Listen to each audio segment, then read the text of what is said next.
But anyways, we have a gentleman who's written a book. He's in the process. He's already written the second book. It's having some issues getting shipped, but he's here anyways tonight to talk about a hoax hidden in plain sight with the fake moon landing conspiracy. Randy Walsh, how you doing, my man? Good, I'm doing good. Nice to be here. Finally connected. Paul, Jesse, and Johnny. So yeah, happy to be here. Fantastic, man. So what started you on your journey to kind of write these two books? It's very interesting stuff. It's very impactful, honestly, because this is something on a very large scale of magnitude that it affects a whole society. And I know that we're going to get into that, but how did you get to the point where you are right now, my man? Yeah, so actually, very interesting story. And I was old enough actually watched Apollo 11 launch live in school. And, you know, I think I was in grade 4 or 5 or something at that time, and I remember the excitement around it. So, I mean, I grew up believing in the Apollo missions. It was, for me back then, it was an inspiring venture, to say the least. And, I mean, that in part led to my interest in aviation, right? So that I was able to pursue a career in that. But I think it happened about just over 20 years ago, maybe 25 years ago. I came in one night from work, and I just switched on the TV as I usually do. That's what you do back then. And it happened to be a documentary on the Apollo missions, and I wasn't really paying a lot of attention to it. And eventually I realized that they were talking about Apollo 13 because they were talking about the supposed accident that happened on the way to the moon. And they were talking about the slingshot effect around the backside of the moon. And for those that don't know what that is, that's gravity assist. So they, of course, had an explosion of the service module on the way there, and they had to use the moon's gravity to swing behind the moon and then get them back to Earth. So Jim Lovell, the commander, was talking in the documentary about that experience. And when they came out from the dark side of the moon, and for those of you who know Dark Side of the Moon, back then in the 1970s, that was a famous Pink Floyd album, right? Yeah, great album. So, yeah. Anyway, he was talking about firing the engine and the importance of keeping the Earth within a grid pattern on the window, the lunar module window. And I remember him specifically saying that. And in the way he was talking, in the context, he was saying, well, you know, I was telling, make sure when I fire the engine, you have the moon within the grid pattern of the Earth. Because remember, they had all kinds of system failures from the explosion on the service module. And I remember my first thought was, that's a very precarious way of navigating 240,000 miles away from the Earth. If you're off by 0.01%, you're going to be thousands of miles off course. And I remember thinking, how would they have the propellant to correct for that? So there was all kinds of things that were starting to sort of resonate with me in terms of that statement that he had made. And, you know, and I didn't give it much thought, but I remember it lingered with me for a while. And I think it was a few years later when I sort of delved back into it. And of course, with the onset back then in the early 2000s, when the internet really took off, and YouTube videos were coming out, and there was a lot of videos and literature coming out about the Apollo moon hoax, as well as a lot of other stuff. But now, you know, a lot more people had access to this information. I got back into it and looked into it, and I never forgot Jim Lovell's comment about keeping the Earth within a grid pattern. Now, think about this for a second. We're talking a distance of 240,000 miles away from Earth, and you're using visual cues to keep the Earth within a grid pattern. That's not going to work. You need precise navigation. And that's really what set me on my journey years later. And I think it was about 10 years ago when I really delved into this, and I started ordering books and NASA reports, and I really delved into it. And long story short, 5 years later, that's what led to my first book. Fantastic, man. There's a lot of questions that we got to get into. I don't know if you guys have any real quick off the bat. Oh, one thing that comes to my mind, I never thought about the Apollo 13 being a conspiracy theory, so that's what you're talking about directly. Because I've always talked about the actual, like, moon landing experience, but you're even talking about whenever they had all the system failures and didn't get to land on the moon. We've all seen the Tom Hanks movie, too. That's probably my biggest reference to that. I love Tom Hanks. But you're even saying that was faked as well, or a hoax. Yeah, and there's different theories around Apollo 13. I mean, if you just stand back and look at it from a commonsensical point of view, If you have an explosion in space, that's a very serious situation. And they had, I think it was an oxygen tank explosion on the service module in Apollo 13 on the way to the moon. And from all the research that I've done so far, I realized that this actually was not planned. This was sort of an afterthought after they had supposedly launched Apollo 13. There's some evidence now that Apollo 13 was supposed to land at a certain area. It was Framaro, which is the area on the moon it was supposed to land, but that they had got their calculations wrong. And if they had carried on with the plan, according to, and this is in the context of the official version. I know now it's fiction, but just in the context of the official version, they would have landed on the dark side of the terminator, which is, between sunlight and dark. And they could not have done that. All the missions supposedly landed in the sunlight. They didn't have lighting capabilities to be landing in the dark. And I mean, that would have been insane to even try that if these missions were even attempted.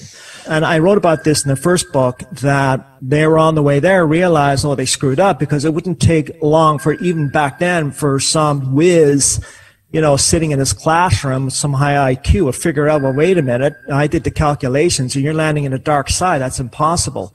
So there's a theory that they came up with the explosion of Apollo 13 to throw that off, get rid of that possible scenario, and that avoided them having to, again, within the official narrative, land on the dark side of the moon. And so they proceeded from there. So then it became a whole sort of, dramatic movie in and of itself, and the whole world was paying attention. Now, the other theory is that by the time they lost Apollo 13, people's interest was waning, and they come up with that idea to sort of get people's interest back. Because remember back then, I remember that moment when, the whole world was watching, to see if the Apollo 13 crew were going to get back safely. For those of you that out there, the viewers are watching, Harold Cosell, who was narrating at that time a football game, he interrupted the football game to talk about Apollo 13 coming back, and the whole world is with you, please pray for them, and so on and so forth. So it became a very, how shall I say, all-consuming story for the world, and it held on. It held the world's grip for quite a few weeks, at least after that. So that's another theory. So there are a few theories floating around out there. As it turns out, if these missions had already happened, they might have actually landed on the sunlight side of the Terminator. But even then, that would have been precarious, because that wasn't practiced for. You think about what goes into preparing for something like this, and the complexity involved, the amount of training. They have to plan for every contingency. And throughout my own research, the sloppiness that was involved in this, just in the training aspect alone, says a lot. Too much to go into here right now. But anyway, I just wanted to put that out there, that there was a couple of theories. So yes, Apollo 13 became part of the deception. Well, all of the Apollo missions were. But Apollo 13 became the sort of pivotal moment for the Apollo missions. And if you think about this, even though Apollo 13 was technically a failure because they didn't land on the moon, it was actually turned into a success because they brought the crew back safely. And that, of course, led to Ron Howard's movie, which came out in 1995. So yeah, it is part of the deception. There's no doubt about that. And there's other aspects of that now that come into involving Apollo 13. And I want to add, and I don't focus a lot on numbers here. That's been written about. But it's very interesting that the launch happened at 1300 hours, and that the explosion happened, depending on your position on the Earth, geographically speaking, at 1300 hours. There's just a lot of 13s involved. I just thought I'd throw that out. I was going to say, I don't get into like numerology a lot and stuff. That would interest Paul, though, for sure. He gets into that kind of stuff. And I don't either, but it is a matter of interest. And I know there's a lot of people out there that have an interest in that. So Apollo 13 has everything. That kind of brings me into my question about motive. We've talked about plenty of conspiracy theories and different things here on this podcast, and one of the big things is always motive. And I have said, as far as it goes, and not talking about Apollo 13 now, just talking about the actual moon landing in '69, about how there actually is a motive there. There was a reason, beat the Russians, moral support, all this different stuff. There was reasoning there. And you're talking about all the Apollo missions.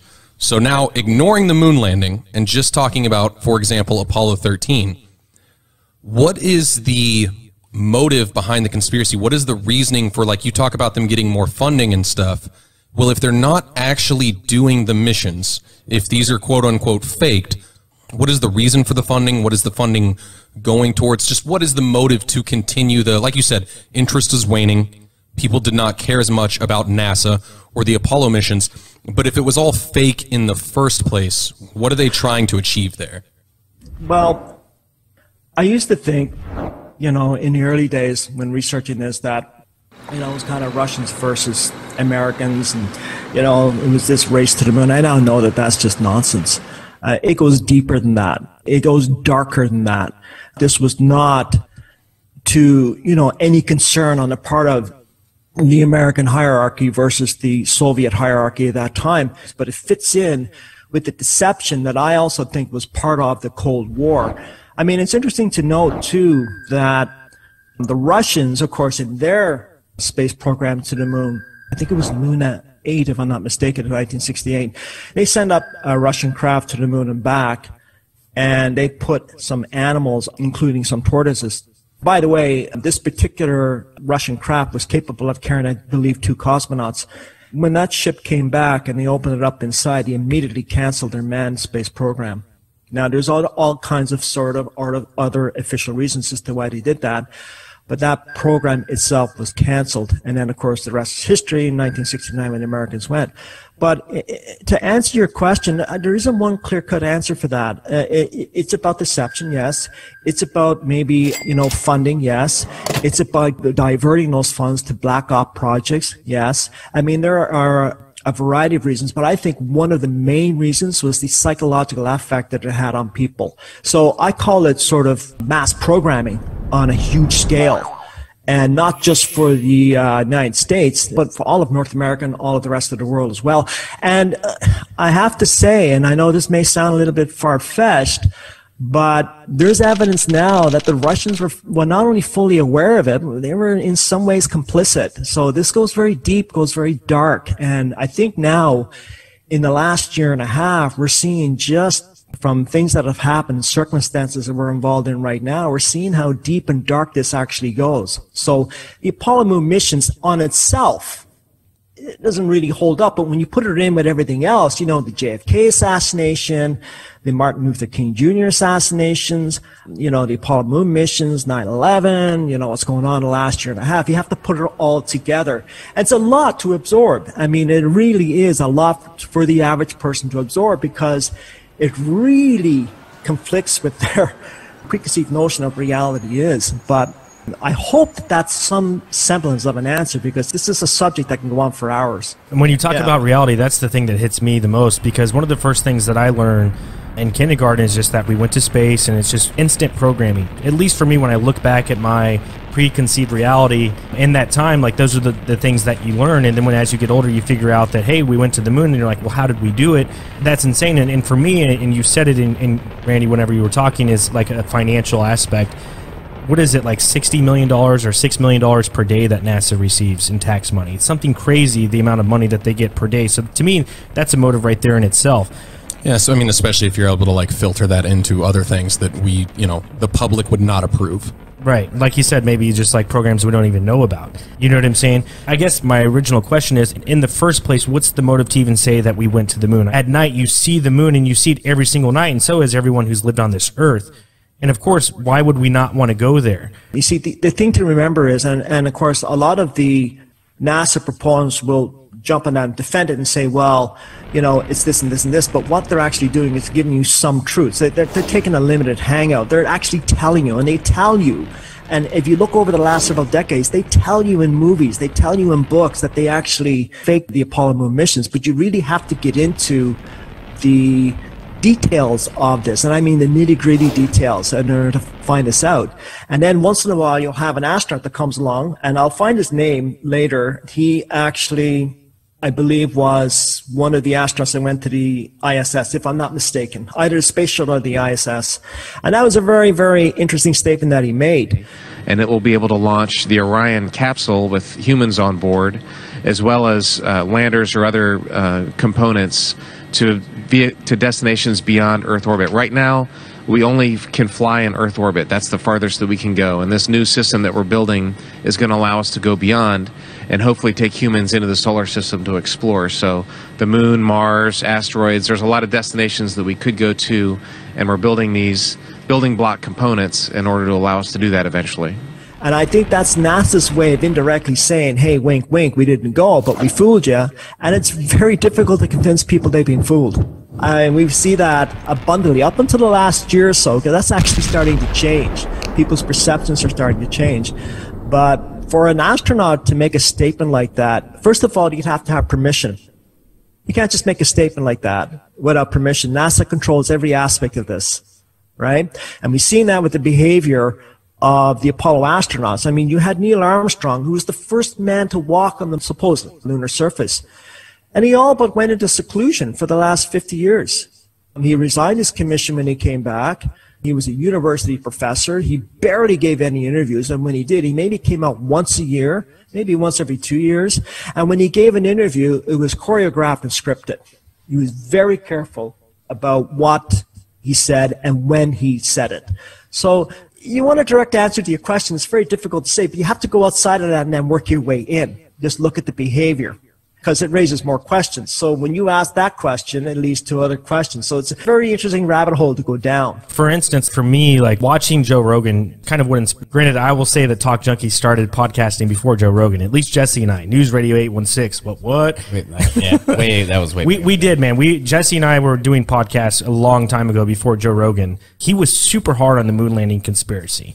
And for some reason, he had Neil deGrasse Tyson on. And once he had Neil deGrasse Tyson on, his views changed on the moon landing.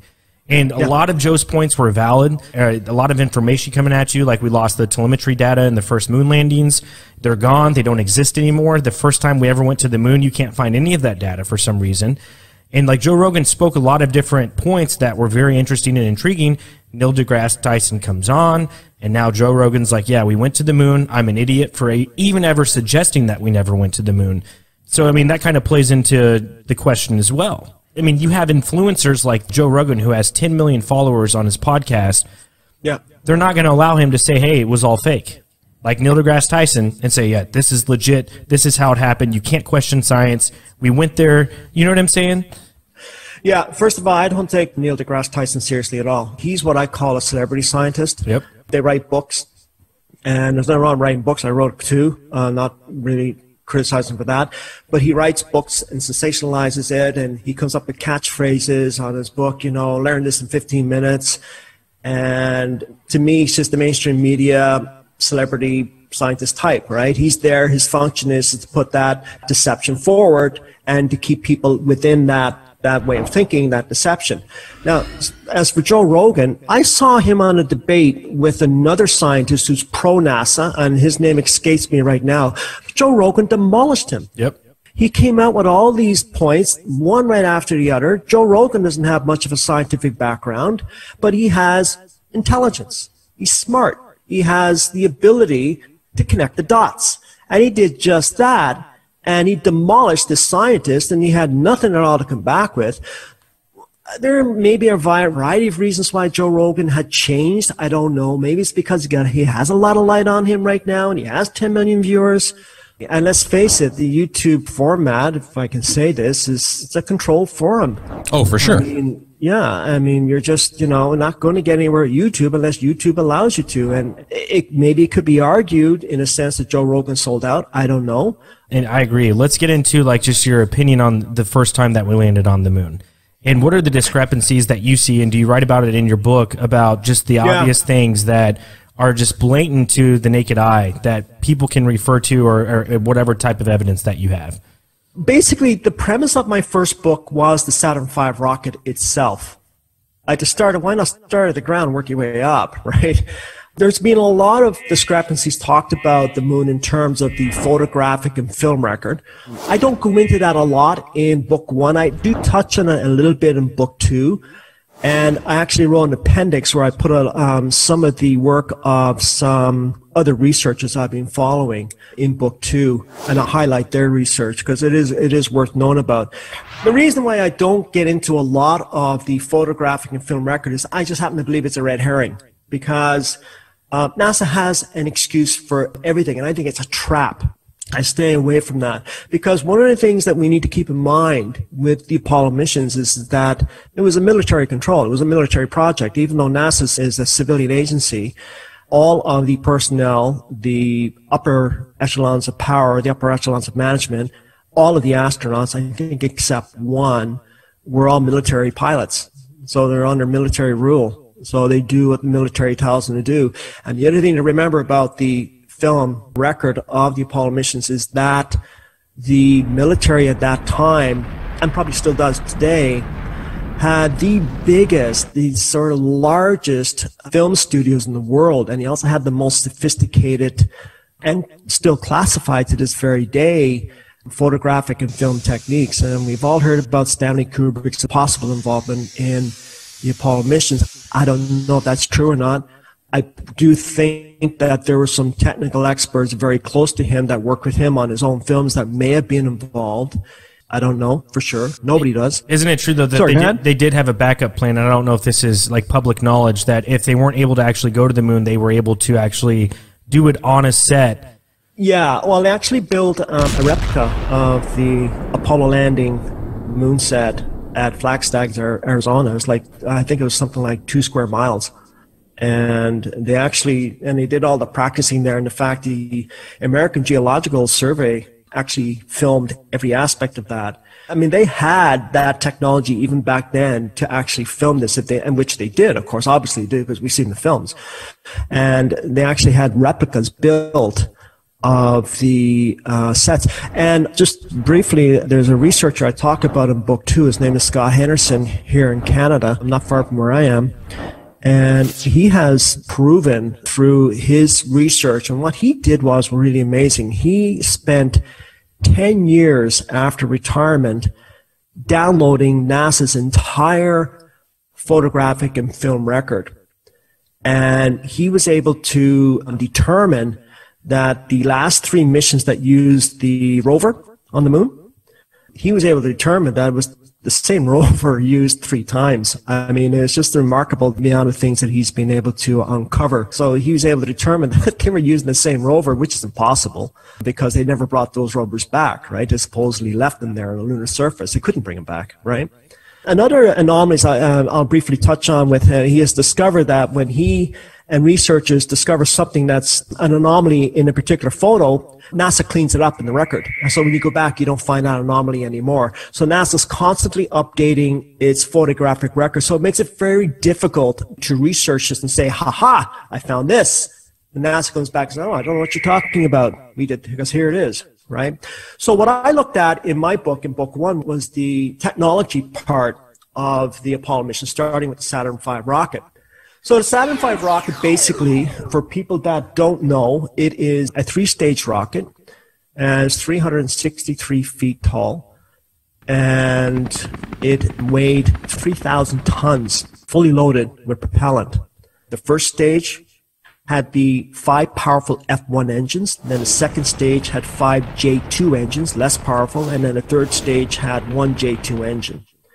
So it's the first stage of the Saturn V that I really concentrate on in the book, because the first stage has the all-powerful F1 engines. It's the F1 engines that were needed to lift the payload for a moon landing off the launch pad and basically propel it to a high enough altitude to then propel it further to get it into orbit.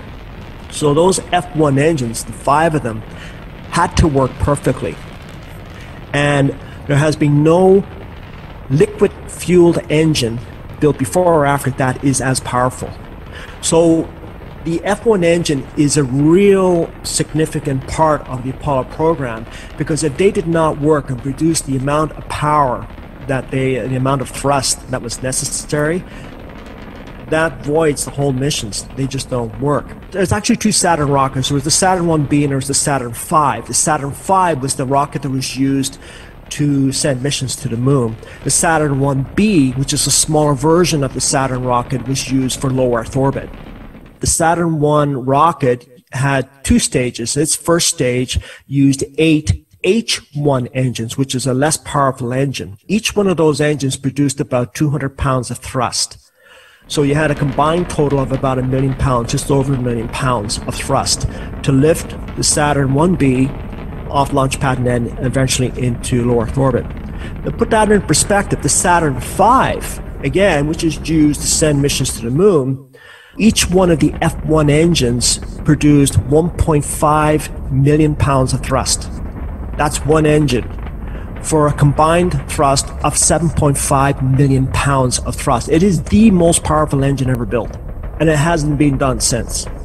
So this was really, really new technology. I mean, they were really pushing the limits with this F1 engine. They needed that amount of power to get the 46 to 50 ton payload into orbit, and the 40 to 50 ton payload included the Apollo command module, the service module, and the lunar module. Okay, so combined, it's about 50 tons. And you needed this amount of power, 7.5 million pounds of thrust, to lift that rocket, the Saturn V, off the launch pad to a high enough altitude where then it could be jettisoned, and then the second stage would kick over and then boost it into a higher orbit. So if there was any fault in any one of those F1 engines on launch, the mission was over. It didn't have the power. There was no room for error here. There was no margin of error. There was no room at all. And they were having major problems with the technology involved in making the F1 engines. So in any rocket, you know, you have the propellant on top, then you have the fuel injector, and then you have the combustion chamber, and below the combustion chamber you have the throat area, which is the narrow part you see in the rocket nozzle, and then of course you have the nozzle out the end of the rocket. The fuel is pumped through the fuel injector into the combustion chamber, and where you have in the combustion chamber a controlled explosion. And the temperatures in that combustion chamber can reach up to 6,000 degrees Fahrenheit.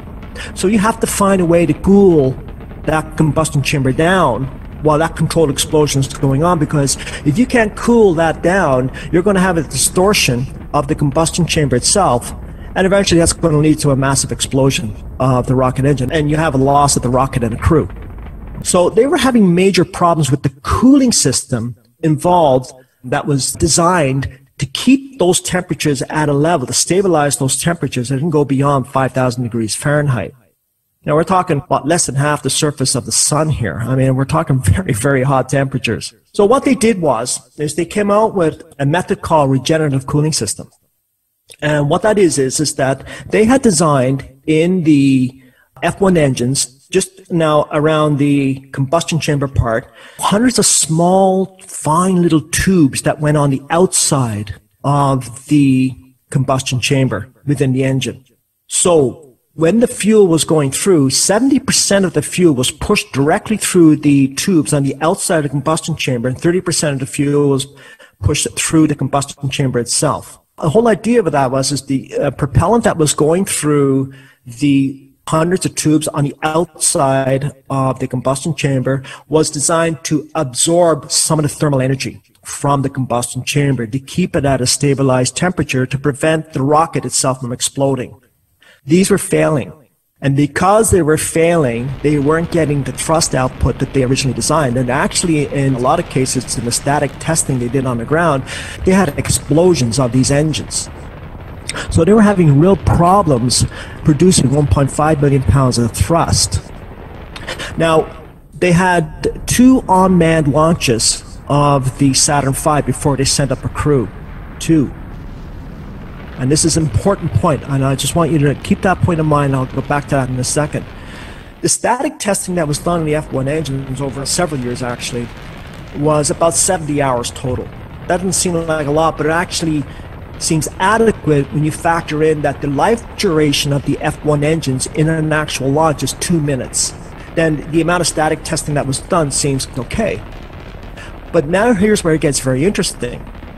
There was only 2 unmanned launches of the Saturn V rocket using the F1 engines, of course, for a total of 4 minutes before they put an actual crew on board. And in one of those launches, the second launches, they had a near catastrophic loss of the Saturn V. I mean, you can see it in the photos. It was burning massive amounts of kerosene. And the first stage of the Saturn V that was using the F1 engines used kerosene. along with liquid oxygen, right? It was one of the few engines that used kerosene. And it was burning massive amounts of kerosene, which meant that the regenerative cooling system was breaking down. If there had been a crew on board, and this was Apollo 6 I'm talking about, so you had Apollo 4, which was the first launch of the Saturn V, and Apollo 6 was the second launch of the Saturn V. Both were unmanned. If there had been a crew on board the Apollo 6 mission, the crew might have been killed. They would have at least aborted before they even reached low Earth orbit. So they were having serious problems with the F1 engines of the Saturn V. And here's where it gets even more interesting. They went from fixing the problems, supposedly fixing the problems of the F1 engines of the Saturn V, to 7 months later setting up the third Saturn V mission with a crew on board, not only to low Earth orbit, but to circumnavigate the moon. That was Apollo 8. They didn't land. They just went around the moon. Remember Apollo 8? And they supposedly did this in 7 months without, and I want to emphasize this, without any further testing of the F1 engines. That's recorded information. That's recorded information. I talk about that. I sourced that in my book. That is a fact. You look at aviation. Aviation, when you put a new plane out there, even though those planes have been tried and true and they're built on decades of technology, going back, decades, right to the Wright brothers. You have one, decade after, right? But they're built on that technology. So they still put those aircraft through hundreds of hours of testing, each aircraft.